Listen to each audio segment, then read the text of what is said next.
അത് 3 പേരെ സസ്പെൻഡ് ചെയ്യാം. പക്ഷെ നാളെ നമ്മുടെ മുഖ്യമന്ത്രി ആര് രക്ഷിക്കും? പോലീസ് ആ ജോലി ചെയ്യോ? പിന്നെ അപ്പൊ നമ്മളത് മനസ്സിലാക്കണം.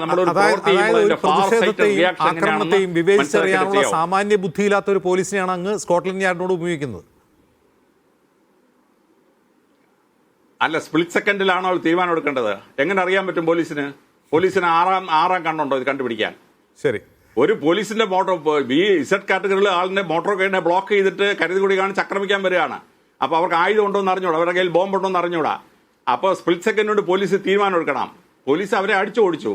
പോലീസിന് വേണേ വെടിവെക്കായിരുന്നു, അവർ വെടിവെച്ചില്ല. Z കാറ്റഗറിയുള്ള ആളിനെ പ്രൊട്ടക്ട് ചെയ്യുന്ന പോലീസിന് വെടിവെക്കാൻ അവകാശമുണ്ട്. അവരത് ചെയ്തില്ല, അവർ ലാത്തിച്ചാർജേ ഉള്ളൂ.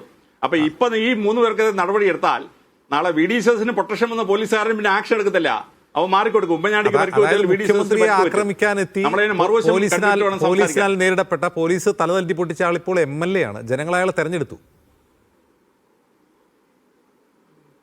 പിന്നല്ലേ തെരഞ്ഞെടുത്ത്? അന്ന് MLA ഒന്നും അല്ലല്ലോ. അല്ല, അത് കഴിഞ്ഞ് അപ്പൊ ഈ ആക്രമിക്കാൻ ചെന്നു എന്നാണല്ലോ പോലീസിന്റെ വാദം. അപ്പൊ പോലീസിന്റെ വാദമല്ല ജനങ്ങൾ പാർലമെന്റിലെ പോലീസിന്റെ വാദമല്ല, ജനങ്ങൾ അദ്ദേഹത്തിന് വോട്ട് ഇന്ത്യൻ പാർലമെന്റിലെ ഇന്ത്യൻ പാർലമെന്റിലെ ഒരു MP പാസ് കൊടുത്ത ഒരാളുടെ അകത്ത് കയറ്റി. MP പാസ് കൊടുത്താൽ അവർ ചെക്ക് ചെയ്തില്ല. അവനകത്ത് എന്ത് ചെയ്തു? അവിടെ പൊടി വിതറി, വിഷം വിതറി. ഇന്ത്യൻ പാർലമെന്റ് നടന്ന സംഭവമാണ്. അപ്പൊ MPയുടെ ആളായതുകൊണ്ട് അവനെ ചെക്ക് ചെയ്യാതിരിക്കാൻ പറ്റുമോ? ചെക്ക് ചെയ്യാതിരിക്കാൻ പറ്റത്തില്ല. അതാണ് ഇന്ത്യൻ പാർലമെന്റ് അനുഭവിച്ചത്. ഇറാന്റെ പാർലമെന്റിൽ ഒരുത്താൻ ചായ കൊടുക്കാൻ വന്നു, അവനെ ചെക്ക് ചെയ്യാൻ വന്നപ്പോൾ അവൻ സമ്മതിച്ചില്ല, ഞാൻ പാർലമെന്റിൽ കൊടുക്കാൻ. അവനകത്തേറി ബോംബ് പൊട്ടിച്ചിട്ട് പ്രധാനമന്ത്രി, പ്രസിഡന്റ്, 69 MPമാരും സ്പീക്കറും ഒറ്റ ബോംബിലാണ് ഇറാൻ പാർലമെന്റിൽ മരിക്കുന്നത്. 71 എണ്ണം. ഒരു അക്രമിയെ തടയാൻ പോലീസ് പരാജയപ്പെട്ടതിന്റെ റിസൾട്ടാണ്. അപ്പൊ അന്നത്തെ നടപടി എന്തോ ശരിയെന്ന് ഞാൻ വ്യാഖ്യാനിക്കുന്നില്ല. പക്ഷെ മുഖ്യമന്ത്രിയെ പ്രൊട്ടക്ട് ചെയ്യുന്ന പോലീസിന് നടപടി എടുത്താൽ അടുത്ത മുഖ്യമന്ത്രിയുടെ ജീവൻ അപകടത്തിലാണ്. അത്രയും ഞാൻ പറയാം. ഉമ്മൻചാണ്ടിക്ക് പറ്റിയ അമളി നമ്മുടെ മുഖ്യമന്ത്രിക്ക് പറ്റാതിരിക്കുന്നു.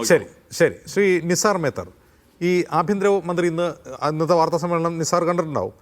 അതിൽ പ്രധാനമായും ഊന്നുന്നത് മയക്കുമരുന്നിനായിട്ടുള്ള പോരാട്ടമാണ്. അത് നാട് നേരിടുന്ന ഒരു വലിയ അത്യാപത്താണ്. അത് വളരെ അനിവാര്യമാണ്. കഴിഞ്ഞ സർക്കാരും അതിൻ്റെ പേരിൽ ധാരാളം ചീത്തപ്പേര് കേട്ടിട്ടുണ്ട് തടയാൻ കഴിയാത്തതിൽ. ഒന്ന് മയക്കുമരുന്നിൻ്റെ വ്യാപനം, മറ്റൊന്ന് മയക്കുമരുന്നിൻ്റെ വ്യാപനത്തെ തുടർന്നുള്ള കുറ്റകൃത്യങ്ങൾ. ആഭ്യന്തരമന്ത്രി പക്ഷേ ഇന്ന് സംസാരിച്ചത് കൂടുതലായും ഈ സർക്കാർ അടിയന്തരമായി ചെയ്ത ചില കാര്യങ്ങളാണ്. അതൊരു ആഭ്യന്തര നയം തന്നെയാണ്. അതിലെ ഊന്നൽ എവിടെയൊക്കെയാണെന്നാണ് തോന്നുന്നത്?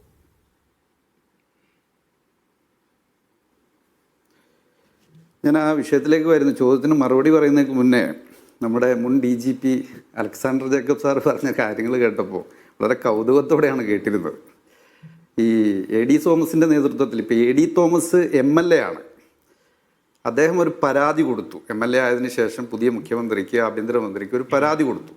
ഈ ആക്രമിച്ച കേസ് അന്വേഷിക്കണം എന്ന് പറഞ്ഞു. കേരളത്തിൻ്റെ പൊതുമനസാക്ഷി മുഴുവൻ ആഗ്രഹിച്ച ഒരു റിപ്പോർട്ടാണ് ഇന്ന് പുറത്തു വന്നത്. അതായത് അതിൽ ADGP ഇടപെട്ടിരുന്നു എന്നും ഈ ഉദ്യോഗസ്ഥരന്ന് ഭയന്നിട്ടാണ് ഈ റിപ്പോർട്ട് സമർപ്പിക്കാഞ്ഞതെന്നും അത്തരത്തിലുള്ള കാര്യങ്ങളൊക്കെ പുറത്തു വന്നു.